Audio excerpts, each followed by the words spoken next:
Alhamdulillah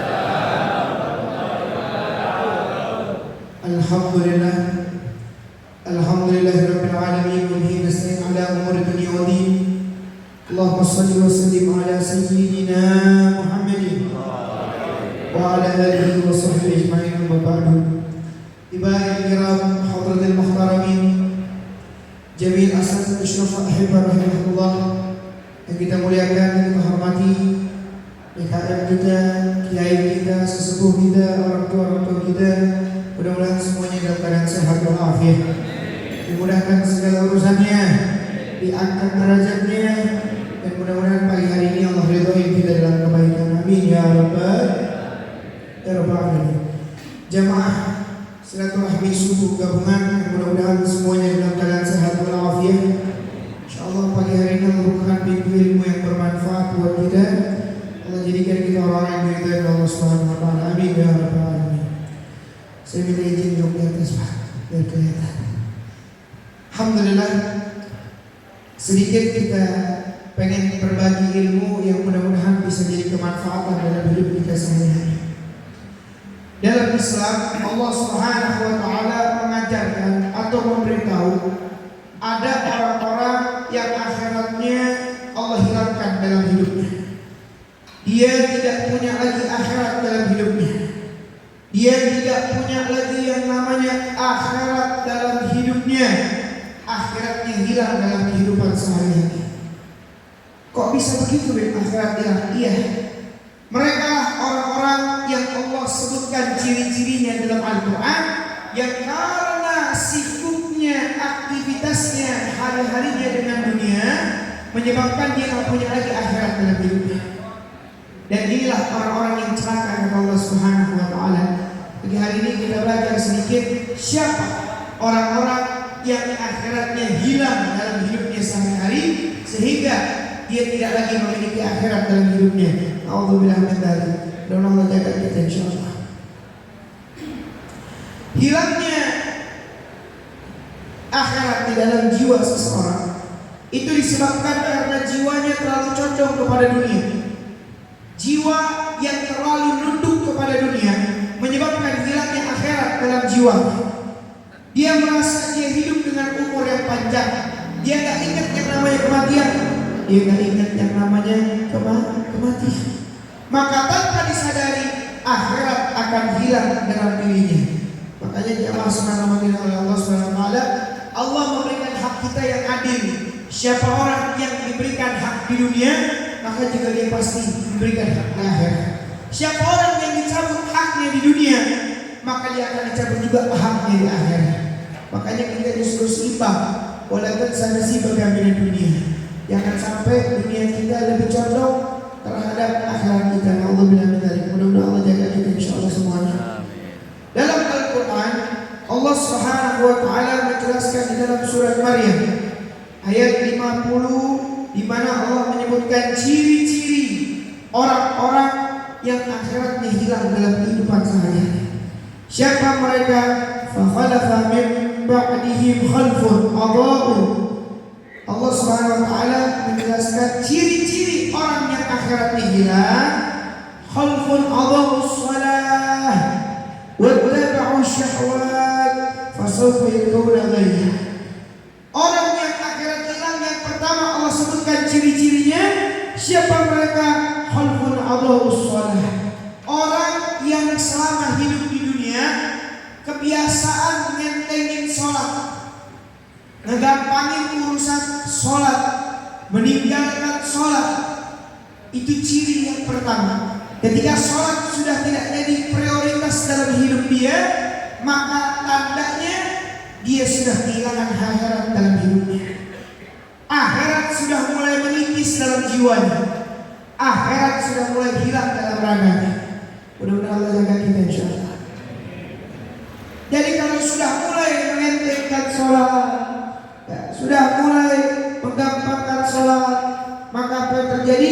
Inilah orang-orang yang mulai dicabut pelan-pelan akhirat di dalam hatinya, tidak lagi bisa merasakan kenikmatan akhirat gara-gara berawal dari menggampangkan urusan sholat. Ya, makanya bapak-bapak rumusnya begini bapak-bapak. Orang tuh kalau udah lupa, orang kalau udah cinta dunia pasti jauh dari akhirat. Itu rumusnya. Jadi kalau hatinya udah cocok urusan dunia, pasti beda urusan akhiratnya udah gak segampang dan semudah itu. Pasti lebih berat. Maka yang pertama adalah orang yang menggampangkan urusan sholat. Kalau hari ini kita lihat diri kita sudah mulai mengentengkan urusan sholat, apalagi yang hadir jamaah subuh ini sholatnya masih jadi kewajiban. Sholat wajib kan? Udah bukan kewajiban kalau kita, kebutuhan. Kalau kewajiban anak SD SMP ya sholat wajib, tapi buat kita orang-orang beriman yang di atas 20-30 tahun, maka sholat menjadi kebutuhan. Kalau nggak sholat hati gelisah. Tapi ada orang yang masih menggampangkan urusan sholat, mengentengkan urusan sholat, ya. Maka sholat sudah tidak lagi jadi utama dalam hidupnya. Apa yang dia kerjakan? Buru-buru introspeksi diri. Berarti akhirat sudah mulai hilang dari jiwanya. Akhirat udah mulai terkikis dari hatinya. Akhirat udah mulai gak ada di jiwa dan raganya. Buktinya dia rela menggantikan posisi sholat dengan posisi dunia.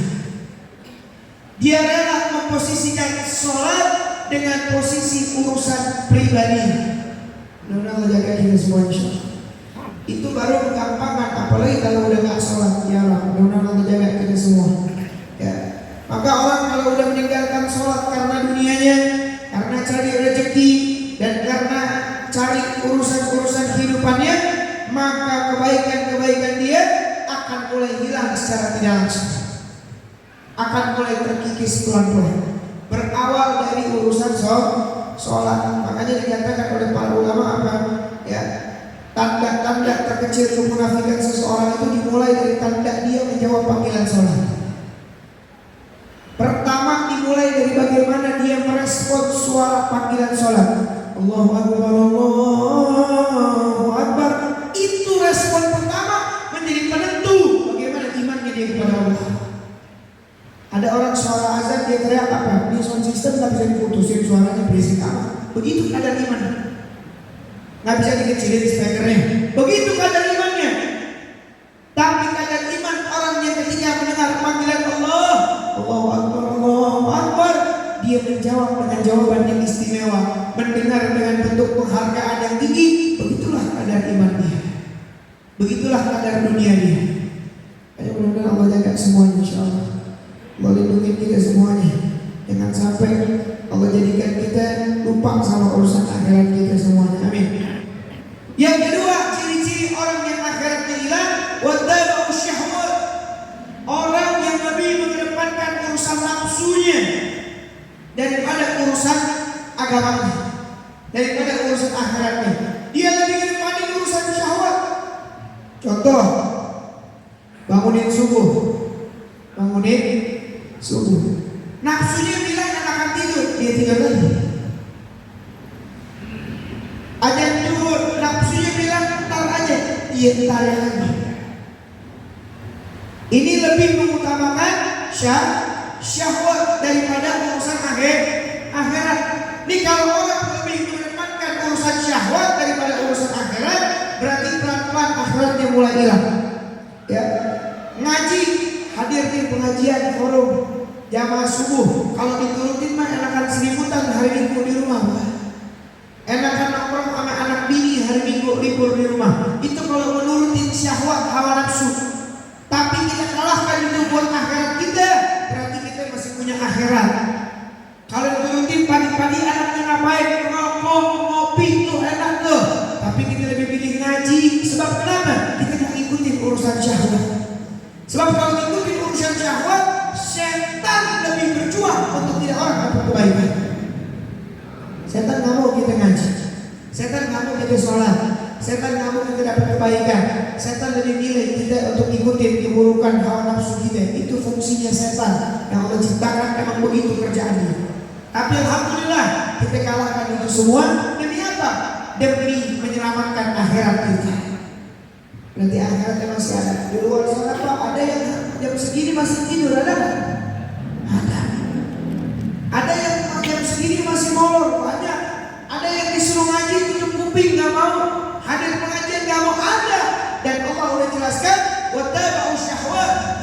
ngikutin syahwat, berarti akhirat udah mulai Allah hilangkan dari hati. Dia gak jadi prioritas Pak. Ada orang kalau mau jalan kerja jam 4 pagi bangun Pak, betul buat sholat subuh dia gak bangun. Berarti dia lebih mengedepankan apa? Dunia daripada akhirat. Berarti akhiratnya udah mulai hilang dalam jiwanya. Ya Rabbi, Allah jaga kita insyaAllah. Orang kalau pecinta akhirat gak mikir mau jam 4 pagi dia datang, ya, mau jam 2 pagi dia datang. Tuh pecinta akhirat. Betul? Betul? Saya tadi malam habis acara di Tanjung Priok belum pulang Pak. Saya ngopi di dekat sini sampai jam 4 pagi sampai subuh buat hadir acara di sini. Ya, buat hadir pengajian di sini. Karena kalau pulang jauh tinggal rasa. Jadi dari Tanjung Priok acara jam 12 malam, ya kita nungguin aja di sini sampai azan subuh. Ya selesai di masjid dekat sini baru merapat ke sini. Kenapa? Karena kalau nurutin hawa nafsu enaknya pulang tidur. Ya, enaknya tidur. Tapi yang lebih enak lagi ngapain? Duduk di taman surga. Mudah-mudahan masuk surga, amin. Dapat kebaikan, amin. Makanya dikatakan oleh para ulama, kalau orang pecinta akhirat, dia akan kalahin semua hawa nafsunya demi mendapatkan tujuan akhiratnya. Tahajud berat. Tapi kalau dia cinta akhirat, dia bela-belain itu bangun. Sebab kenapa? Ini lebih prioritas dalam hidup dia. Dunia yang dikejar kalau Allah nggak izinin nggak dapat apa-apa. Dia akan prioritaskan urusan akhirat dia. Makanya dikatakan orang kalau punya hajat belum bangun tahajud, hajatnya bohong kata ulama. Sebab kenapa? Nggak ada perjuangan dalam permintaan hajatnya kepada Allah. Bangun malam tahajud untuk merasa benar-benar sungguh kita punya hajat. Kalau masih mikir 2 kali, entar deh tahajudnya utang banyak nih Pak miliaran. Ya, masalah menjibun, mau bangun tahajud aja, entar dulu. Berarti bohong tuh, nggak pengen lunas tuh utangnya, nggak pengen kabul tuh hajatnya. Ya, maka dibuktikan dengan melawan hawa nafsu. Mudah-mudahan Allah jaga kita semua insyaallah, amin. Ya makanya orang yang bermasalah dengan sholatnya pasti dia bermasalah dengan akhirat. Orang yang bermasalah dengan sholatnya pasti dia bermasalah dengan akhiratnya. Ada trouble di urusan akhiratnya. Makanya sholatnya bermasalah. Ya mudah-mudahan kita nggak ada di situ. Makanya bapak-bapak sholat itu mesti dipaksa. Ya sholat itu tidak cuma 5 waktu. Ada sholat duha, ada sholat sunnah, betul. Perbaiki kualitas sholatmu, maka Allah perbaiki kuantitas sholatmu. Betul. Kualitas sholat kita perbaiki, nanti kuantitas sholat kita bakal jadi baik. 5 waktu kita khusyuin, insya Allah kalau mulai berjalan ke qobliyah baqiyah, mulai jalan ke duha, mulai jalan ke tahajud. Tapi kalau kualitasnya nggak diperbaiki, apalagi kuantitasnya, bohong. Makanya saya ceritain sedikit nih, saya contohin. Nabi kita Muhammad SAW itu pernah satu waktu kalau lagi sholat tak berjamaah kayak begini. Di imam dan Rasulullah imam, di saf pertama jamaahnya. Ya, dan Nabi banyak dalam riwayat itu ketika sholat Nabi selalu putar badan dulu untuk memastikan saf jamaahnya. Kadang-kadang pernah Nabi berjalan sampai ke ujung Pak, balik lagi demi memastikan semua saf ini rapat. Ini Rasulullah SAW. Ya, lalu Nabi Muhammad SAW mengatakan sebagaimana biasa dikatakan, "Wata'adilu sufakum." Ya, sufakum bertamam sholat, luruskan dan rapatkan kesempurnaan sholat. Dan Nabi juga mengatakan apa?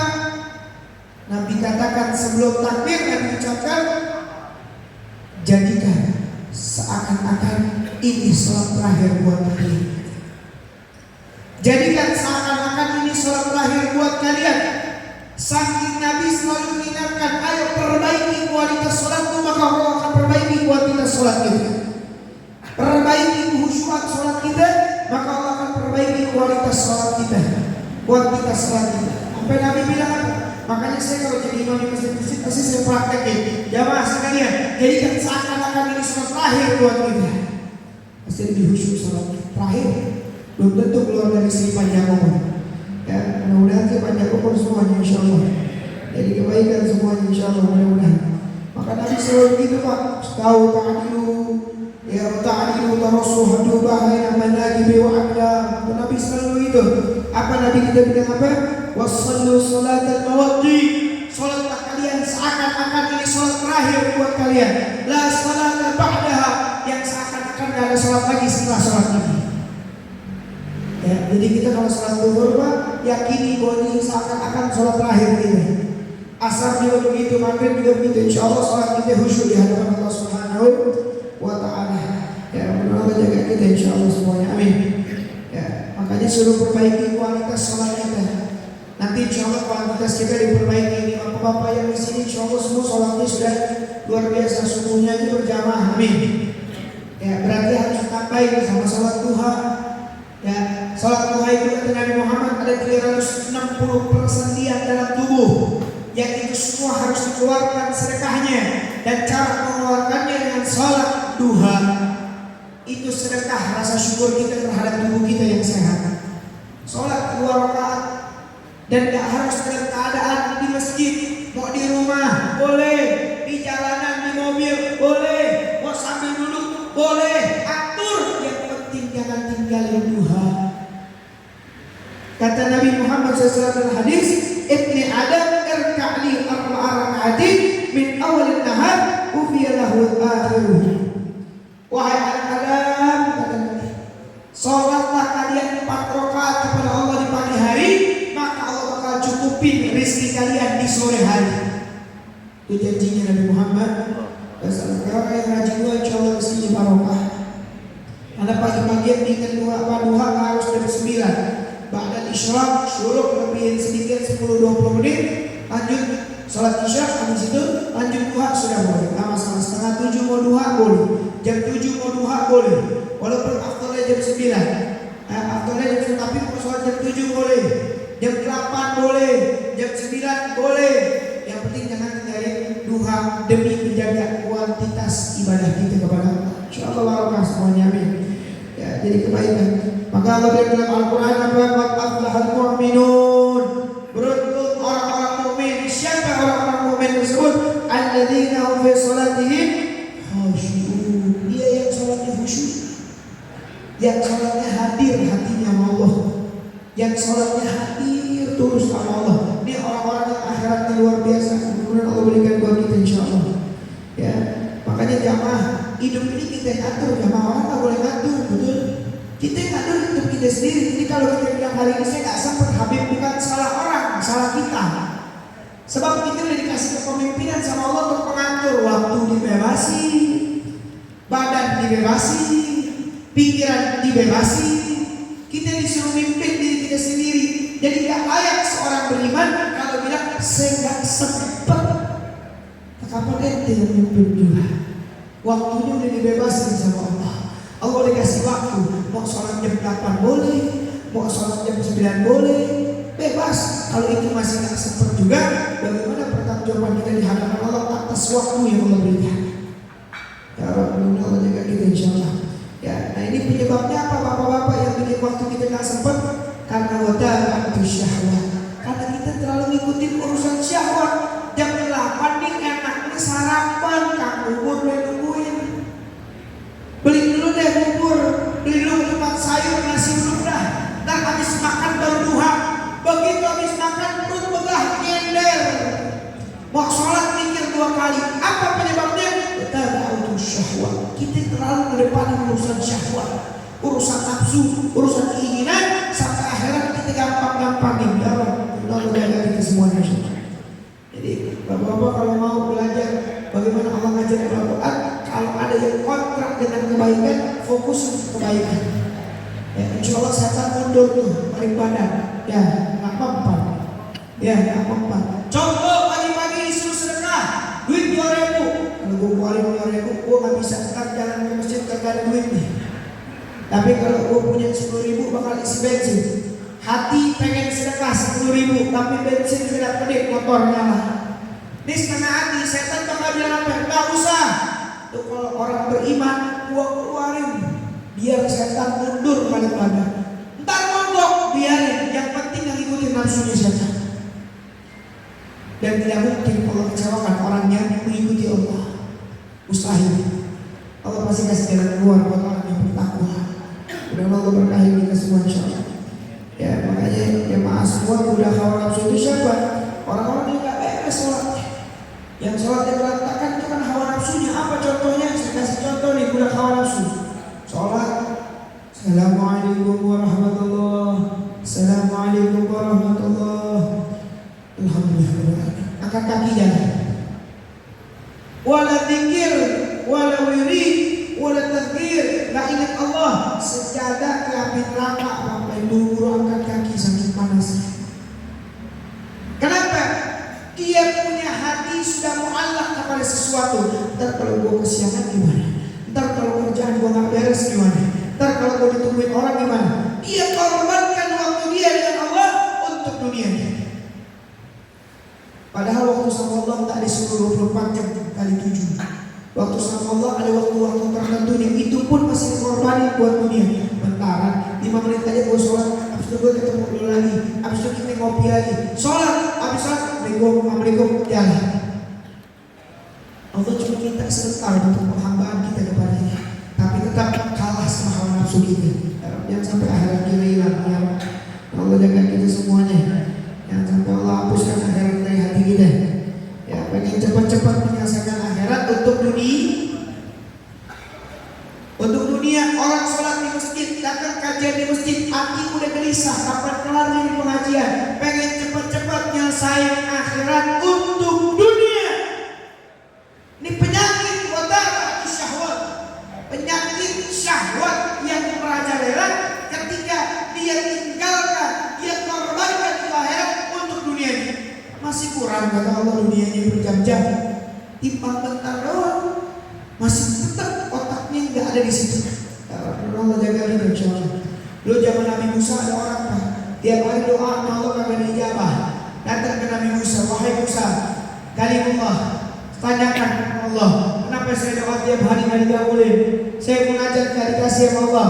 Kata Nabi Musa, baik saya tanyakan kepada Allah.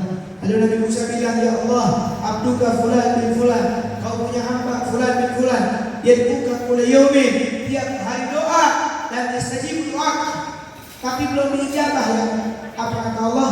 Na'am, fulan bin fulan abdi, yad'una kulla yaumin. Betul, fulan bin fulan itu hambaku. Betul, dia doa kepadaku tiap hari. Walakinnahu yad'una kulla yaumin wa qulubuhum mu'allaq bi ghanamih. Tapi setiap kali doa, mulutnya doa, ucapannya doa, tapi hatinya mikirin kandang kambing. Mulut doa, ya Allah, tapi hatinya mikirin kambing gue gimana disiapkan makan belum nih.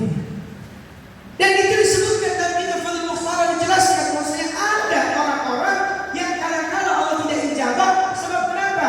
Hatinya di dunia, walaupun fisiknya di pengajian, fisiknya sholat, tetap hatinya urusannya dunia. Maka Allah hilangkan ke akhirat pelan-pelan. Ada orang yang doa aja terasa hafal, ada kan? Doanya doa, kayaknya doa tak bisa gitu ya, kata orang Betawi gitu. Doa tapi kok kayak gimana gitu. Hati-hati tuh, minta ampun, tobat kepada Allah. Berarti akhirat udah mulai hilang dari jiwa dan hati kita ya. Allah jaga semuanya. Allah lindungi kita semuanya insyaallah. Ya, makanya Allah nyuruh kita mempersiapkan mati terbaik, betul? Kita disuruh Allah siapin mati terbaik, sedanglah persiapkan mati terbaik. Karena mati terbaik itu pasti karena memiliki hidup terbaik. Hidup terbaik itu karena menghasilkan mati yang terbaik. Jadi kalau pengen matinya baik, pasti hidupnya harus baik. Karena akhirat itu cerminan dunia. Dunianya baik, insyaallah akhiratnya baik. Dunianya buruk, akhiratnya begitu dah hasilnya. Karena ini cerminan. Allah menjaga kita semua insyaallah. Hitamuhu miskun wa fi dzalika falyatanafasil al-mutanafisun. Yang ketiga, penyebab orang itu akhiratnya hilang, siapa mereka? Orang-orang yang tidak mau berlomba-lomba dalam kebaikan. Apa ciri-cirinya? Wa man a'rada an dzikri fa inna lahu ma'asyatan dhanka. Ciri-cirinya siapa nih yang ketiga akhirat hilang? Yang Quran tak pernah disentuh. Kalau baca handphone, baca sosial media itu lebih kita sukain daripada Quran, berarti berhasil. Dunia itu merebut akhirat kita.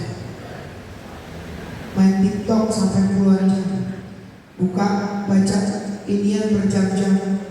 Akhirnya apa? Quran baca 5 menit sudah tidak mau. Pak, saya baru belajar kemarin. Ternyata ada beberapa penelitian di Harvard University ya Ya, handphone ini, Pak, sosial media ini, ya, dia ini adalah alat komunikasi yang diciptakan. Tugasnya adalah memberikan kebahagiaan secara instan. Secara instan. Ada orang melihat video, dopamin otaknya ini langsung bahagia secara sekejap, girang. Sehingga orang jadi nggak mau proses, Pak, nyari kebahagiaan, nggak mau, maunya instan aja. Dan ini racikan orang-orang non-muslim untuk orang-orang beriman juga begitu. Dibikin senangnya sesaat doang. Kalau buka handphone langsung hilang, buka TikTok melihat sesuatu komedian langsung ketawa.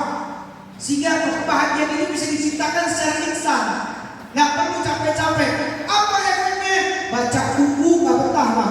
Buktiin aja sendiri. Apa efeknya? Baca Quran gelisah, Pak. Karena apa? Dopamin otaknya ini nggak terima buat kerjain itu lagi. Karena udah terkontaminasi. 8 jam, 9 jam, 10 jam, 12 jam main handphone, buka lihat video-video orang-orang kerjain, ketawa, cekikikan. Coba kasih buku 15 menit, gak bakal bisa otak kita terima, Pak. Gelisah, gak seru. Enakan lihat video di YouTube, denger ceramah aja gak mau pakai buku, maunya diceritain. Ceritain lewat YouTube, Ustaz cerita lewat YouTube dia enak, tapi kalau suruh baca dia gak mau, pusing, gak fokus, gak kelihatan. Kenapa begitu? Karena udah dirusak semuanya. Ini misi-misi yang ada. Oleh ulama-ulama kita dulu, pintar-pintar, cerdas-cerdas. Kenapa? Hobi baca. Bahkan ayat pertama dalam Al-Quran apa? Iqra, baca. Orang kafir pengen kita nggak mau baca. Dibikin lewat video, dibikin lewat gambar, dibikin kita jadi malas baca. Buktiin aja sendiri kalau nggak percaya. Pulang dari sini, bapak-bapak matiin handphonenya 10 menit, 15 menit, nggak usah 15 menit, 1 jam ya. Matiin handphonenya, baca itu Quran 1 jam. Bisa seperti handphone apa enggak? Dari situ kelihatan, artinya dakwahnya orang-orang non-muslim itu berhasil merusak pikiran kaum muslimin. Untuk apa? Merusak dopamin akalnya. Dibikin kita jadi nggak bisa fokus lagi, Pak. Kalau nggak bisa fokus, jangankan baca Quran, ibadah aja nggak bisa fokus. Otak kemana-mana, ngalor ngidul. Siapa yang bikin? Inilah kapitalisme yang ada di negeri kita, di kota kita, di negara kita, di dunia kita. Settingan yang luar biasa kalau kita mempelajari itu semua. Ya, makanya orang-orang dulu kenapa bisa maju? Handphone gak kayak begini, Pak, Nokia, betul? Ya, makanya masih baca koran aja dia baca tuh. Dulu koran, sekarang koran udah jarang dibaca. Kalaupun ada nggak koran? Ada, bacanya koran. Dibikin kita nggak mau baca sekarang. Dibikin kita nggak boleh baca. Dibikin minim literasi. Nggak mau baca buku, nggak mau baca kitab, nggak mau baca Quran. Artinya apa? Kalau pedoman saja sudah tidak dibaca, panduannya dari Google. Kalau sudah lewat Google, maka orang bisa berfatwa dengan semaunya. Muncullah fitnah-fitnah akhir zaman. Tuh. Makanya alhamdulillah yang masih suka baca bapak-bapak beruntung. Berarti masih menghidupkan apa yang diajarkan dalam Islam. Senang membaca. Jadi kita kalau baca udah gelisah aja, Pak. Ya. Kayaknya buang-buang waktu berbaca. Enakan nonton video 1 jam, 2 jam, betah kita nonton. Tapi kalau urusan baca kita nggak betah. Kenapa? Mata kita nggak kuat. Iya, karena kita udah dirusak. Mata kita untuk fokusnya terhadap gambar dan video. Untuk tulisan udah nggak bisa lagi. Ya, makanya ini misi-misi yang luar biasa. Ya, kalau kita nggak bisa membaca, misi-misi kayak gini terlalai kita, terlena gitu. Akhirnya cuma menyesal. Kenapa dulu gua rajin ngaji ke masjid baca Quran, sekarang nggak mau ya? Pengen buru-buru pulang ambil handphone. Walaupun gua baca Quran terus saya baca di handphone aja lah. Enak ada suara syekhnya. Baca Quran deh, pakai handphone aja lah. Luar biasa ya, mudah-mudahan Allah lindungi kita semua insyaallah. Jangan sampai jadi orang-orang yang jauh. Maka kata Allah Subhanahu wa taala, orang yang dihilangkan akhirat siapa mereka? Yang berpaling dari peringatanku yang ketiga. Yang pertama yang ninggalin gampangin sholat. Yang kedua yang mengikuti hawa nafsu. Yang ketiga yang berpaling dari peringatanku, kata Allah. Quran udah gak pernah dibuka sama dia. Gak pernah mau zikir, gak pernah mau lagi baca Al-Quran. Maka nanti dia kiamat jamaah Allah bilang dalam Al-Quran apa? Wa man a'rada an dzikri fa inna lahu ma'isyatan dhanka wa nahsyuruhu yaumal qiyamati a'ma. Maka nanti dia akan dibangkitkan dibangkitkan di hari kiamat dalam keadaan buta gara-gara nggak pernah membaca Quran. Jadi bapak-bapak yang kita ini semua nggak pernah membaca Quran, nanti di hari kiamat Allah bangkitkan kita dalam keadaan buta. Ya, Allah bilang dalam Al-Quran, qala rabbi, ya Allah, kenapa saya dibikin buta? Wa qad kuntu basiran, kan saya dulu di dunia bisa lihat, kata orang. Ya, kan saya dulu bisa baca di dunia, kenapa habis di akhirat saya buta? Maka Allah bilang apa? Allah katakan dalam Al-Quran, qala kadzalika atatka ayatuna fanasaytuha kadzalika yawmul qiyamah. Karena apa? Karena dulu ketika di dunia, ya, seperti itulah kamu di dunia, ya, yang dahulu telah datang kepadamu ayat-ayat kami, namun kau mengabaikannya, kata Allah. Begitu pula aku juga pura-pura tak tahu nanti di hari kiamat. Di dunia dikasih Quran, dia nggak mau baca. Akhirnya begitu di akhirat dia buta. Allah bikin buta. Dia nanya, kenapa saya buta ya Rabb? Allah pura-pura nggak tahu. Nggak tahu. Di dunia aja kamu lihat, kenapa nggak baca? Ya kamu berpaling, saya nggak tanya. Di akhirat jangan nanya lagi. Allah bikin kita buta. Ya, mudah-mudahan Allah jaga kita semua insya Allah. Ya, makanya orang masuk surga kalau buta enak apa? Ini yang dimaksud buta ini apa maksudnya buta? Dia walaupun masuk surga tapi nggak bisa melihat kenikmatan surga. Sebab kenapa? Quran nggak pernah dibaca. Orang buta masuk surga, apa yang mau dinikmatin lah? Gak ada yang bisa dinikmati kenikmatannya. Maka Allah gambarkan dengan istilah buta. Apa maksudnya? Nanti dia di hari kiamat gak bisa melihat kenikmatannya Allah. Ditutup matanya, gak kelihatan. Sebab kenapa? Di dunia dia berpaling dari peringatan Allah. Quran gak pernah dibaca sama sekali. Dan Allah jaga kita insya Allah, jangan sampai Allah jadikan kita orang-orang yang jauh dari Al-Quran. Ya, maka masa Yesus 1 kali 24 jam kita nggak bisa seperti baca Quran, kok. Masa Yesus 1 kali 24 jam kita nggak bisa seperti sholat 5 waktu. Rezeki dari Allah, semua dari Allah. Masa kita nggak ada waktu buat Allah. Ya, jangan sampai kita melampaui batas.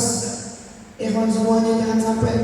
Ya, saya ini udah hitung Pak. Ya, kalau bapak-bapak mau nyempetin 30 menit aja, ya bapak-bapak itu bisa dapat 1 juz Quran. Ya, silakan buktikan sendiri kalau nggak percaya. 30 menit bapak-bapak baca Al-Quran itu sempat dapat 1 juz. Artinya masih ada 23 jam buat urusan dunia, silahkan foto. Ya, 30 menit aja sehari itu 1 juz dapat. Ya, nggak usah jauh-jauh. Istighfar Pak, istighfar. Istighfar 100 kali, 100 kali. Ya, berapa menit Pak istighfar 100 kali? Berapa menit? 1,25 detik. 1 menit 25 detik. Mungkin aja sendiri kalau nggak percaya. Istighfar 100 kali 1,25 menit kurang lebih. Kalau bacanya agak cepat, kalau baca agak nyantai 2 menit. Saya perlu uji coba itu semua. Ya, 1,25 detik. 1 menit 25 detik. Itu istighfar 100 kali. Minta ampun kepada Allah. Baca Quran 30 menit 1 juz. Kalau bacanya agak berantakan 1 jam itu 1 juz kelar. Masih ada 23 jam bebas mau ngapain aja terserah. Allah cuma minta sebentar waktu kita. Sebagian dari waktu kita untuk Allah SWT. Itu pun berat. 1 hari kita gak ingat Quran. 1 hari kita jauh dari Al-Quran. Habib saya tapi baca Yasin. Yasin memang dari Al-Quran. Tapi jangan jadikan gara-gara Yasin Quran gak pernah dipegang lagi. Karena Quran isinya peringatan. Ya, emang mau diingetin pakai Yasin dulu? Emang maknanya Yasin buat hidup kita cukup? Kan hidup kita ini panjang Pak. Quran 30 juz. Gak cuma urusan Yasin doang. Ada makna-makna lain. Yang punya masalah dalam hidup bisa buka surat Al-Anbiya. Yang urusan rezeki bisa buka Al-Baqarah. Yang urusan kehidupan bisa buka surat-surat yang lain. Yang urusan bisa buka. Ini luar biasa. Ini fungsinya Al-Quran. Saya tanya bapak-bapak dan bapak-bapak kalau pengen tahu ini luar biasa Quran, saya kasih contoh sedikit. Pak, dalam Al-Quran ada surat Al-Ikhlas, betul? Ada surat Al-Ikhlas.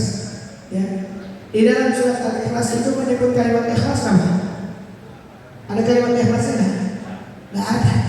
Bapak-bapak bisa buktiin sendiri, juz 30 itu tidak ada surat dalam Al-Quran yang tidak disebut nama suratnya dalam surat kecuali Al-Ikhlas. Ya, Bapak buka An-Naba amma Anin naba, ada nabanya Pak. Qul a'udzu birabbil falaq. Ada falaknya Pak. Surat Al-Falaq ada falaknya di dalam suratnya. Surat apa lagi? At-Tariq, ada Tariqnya Pak. Ada. Qul a'udzu birabbin nas, ada nasnya Pak. Ada. Tapi ada ikhlas, enggak ada ikhlasnya. Enggak disebut. Betul? Allah mengajarin kalau ikhlas jangan disebut-sebut Pak. Kalau ikhlas jangan disebut-sebut. Ya. Yang lain disebut, Al-Ikhlas nggak disebut ikhlasnya. Kenapa? Kalau berbuat ikhlas yang usah disebut-sebut. Tuh dalamnya Al-Quran Pak. Di ilmu S2 di Sudan Pak. Ya, kalau mau ikhlas jangan disebut-sebut. Begitu dahsyatnya Al-Quran.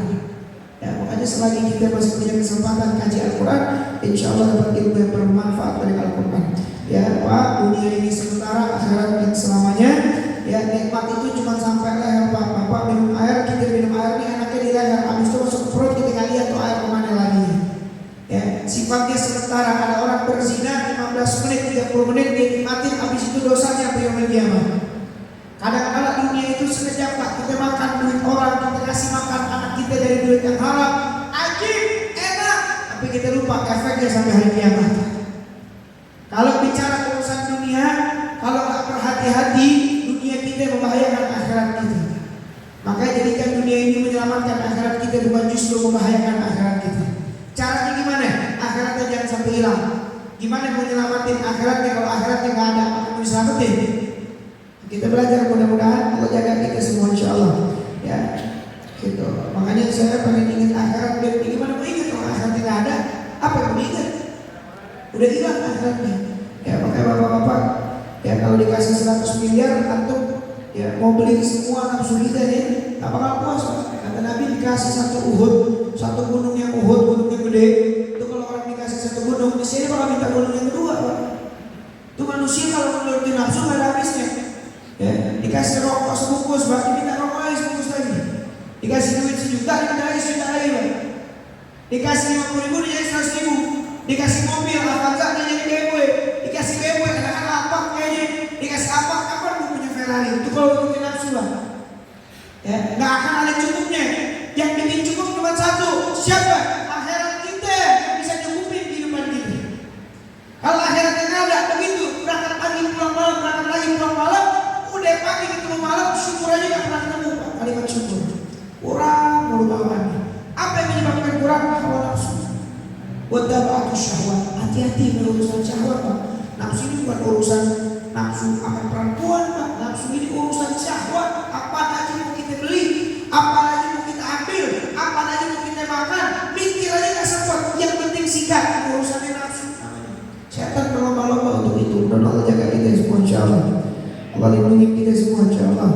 Ya, ciri-cirinya apa Beb? Orang yang mengikuti nafsu, ciri-cirinya Pak. Mudah-mudahan kali di sini ya. Insya Allah ada ciri-cirinya Pak. Ya, 1 kali musibah Allah kasih kita ngeluhnya berbulan-bulan Pak. Ngeluhnya berbulan-bulan. 1 kali hidup dikasih nikmat syukurnya sehari Pak. Itu bedanya. Kalau dikasih musibah ngeluhnya berbulan-bulan, dikasih nikmat syukurnya sehari doang. Alhamdulillah. Udah besok nggak syukur lagi Pak, selesai. Tapi kalau musibah diceritain, ya Allah musibah kenapa begini, mulu tiap hari. Begitu dikasih nikmat, alhamdulillah, udah selesai, udah lupa. Besok kau diri aja udah lupa. Ini kan begitu. Ya, tapi bisa nggak kita menjadikan itu sebagai nikmat yang tinggi di sisi Allah Subhanahu Wa Taala? Makanya mudah-mudahan pengajian ini Allah kuatkan iman kita semuanya. Allah jaga hati kita semuanya. Ya, jaga sholat kita, 5 waktu kita. Yang kedua, jangan terpengaruh oleh syahwat. Syahwat ini kejam, syahwat ini hina, syahwat ini menjauhkan kita dari Allah Subhanahu Wa Taala. Orang yang menempatkan syahwat sama seperti orang yang habis berbuat maksiat lalu nyesal dengan maksiatnya. Nah, makanya jangan sampai kita terpengaruh oleh syahwat. Yang ketiga, Quran, petunjuk dalam hidup kita. Lau anzalna hadzal Quran ala jabalin la ra'aitu khashyatan sadiyan min khasyatillah wa tilka amsalun nadribuha lin-nasi la'allahum yatafakkarun. Kalau diturunin tumpah Quran kata Allah dan surat Baqarah di atas gunung, niscaya gunung bakal hancur karena takut kepada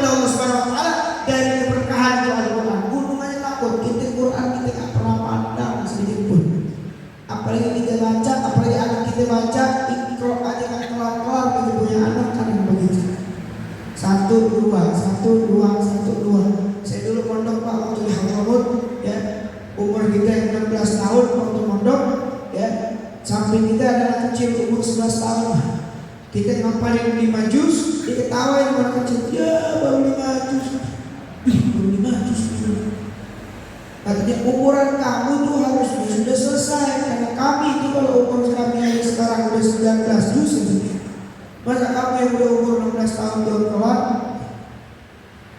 Karena Pak, mereka anak kecil biasanya dididik dari kecil berurusan Quran.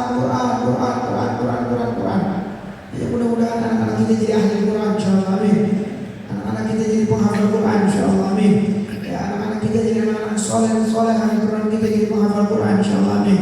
Kalau bapak-bapak punya keturunan sudah sibuk dengan urusan-urusan yang tidak sempat jadi penghafal Quran, rebut Pak siapa anak-anak yang lagi hafal Quran, biayain sampai lulus. Ya, biayain sampai lulus. Demi Allah, anak kita belum tentu bisa ingat akhirat kita kalau kita nggak bangun jariah kita sendiri. Ya, anak kita bisa lupa. Ada orang meninggal dunia, dia sibuk mikirin akhirat dia, begitu dunianya dia nggak pikirin, anaknya lupa. Ziarah orang tuanya setahun sekali pas lebaran doang. Selebihnya dia sibuk dengan dunianya. Kalau kita nggak bangun jariah kita sendiri, nanti kita bakalnya nyesel di yaumil qiyamah. Makanya Allah bilang dalam Al-Quran ciri-ciri orang yang nyesel siapa? Yang udah meninggal dunia, dia minta balik lagi ke dunia ngapain? Pengen jadi orang yang bersedekah. Dia nggak minta pengen kawin lagi Pak. Orang udah mati balik dunia nggak minta aduh kawin lagi dong, hidupin anak di dunia. Enggak, anak pengen sedekah. Sebab kenapa? Dia tahu itu doang yang bisa jadi ganjaran besar jariah kita di yaumil qiyamah. Makanya bapak-bapak saya kasih tips and trik biar jariahnya diem-diem tapi banyak jariahnya. Mau rahasia Pak? Nih mudah-mudahan bisa damai. Bapak keliling di sini, lihat ada pesantren apa kagak sekitar sini. Sampai pesantren Pak, bapak ngomong sama kiai ini, ustaz, mohon maaf nih, saya menyampaikan semua lampu yang ada di pesantren saya beliin Ustaz. Semua keran-keran yang di pesantren saya beliin. Kapanpun lampu rusak saya beliin, kapanpun keran rusak saya beliin. Tuh sampai mati juga jariahnya. Udah lampu sekarang ada garansi kan Pak, enak kan? Di lampu 3 tahun garansinya. Macam ini sekali rusak kita bawa ke counternya ganti lagi. Tapi selama lampu orang-orang yang menghafal Quran, orang yang belajar jariah. Selama keran ini dipakai buat wudu jariah. Kalau ngambilin sholat kita Pak pas-pasan Pak, ngambilin Quran kita pas-pasan. Kita minta dalam amal-amal yang kelihatan, yang lupa, yang ikhlas. Yang pernah naruh Quran aja kita lupa di mana dulu Quran pernah saya taruh atau lupa di masjid mana dulu. Saya pernah masang Quran, itu jariah kita. Mudah Allah kabulkan semua hajat-hajat kita. Demi Allah Pak, nggak nyampe 100.000 urusan begitu.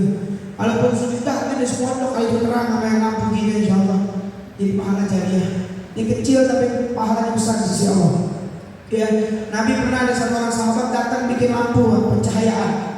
Di dalam riwayat dikatakan dibikin pencahayaan lilin kecil, yang dimana permudah Nabi bacaan zikirnya para sahabat.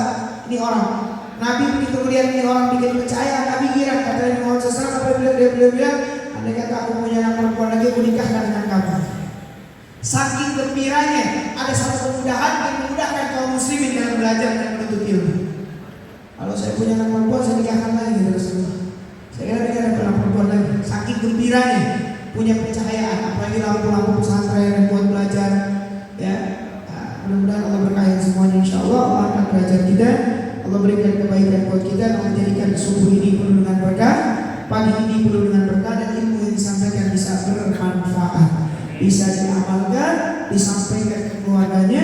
Insyaallah keluarga kita dijaga oleh Allah Subhanahu wa ta'ala. Amin amin ya rabbal alamin.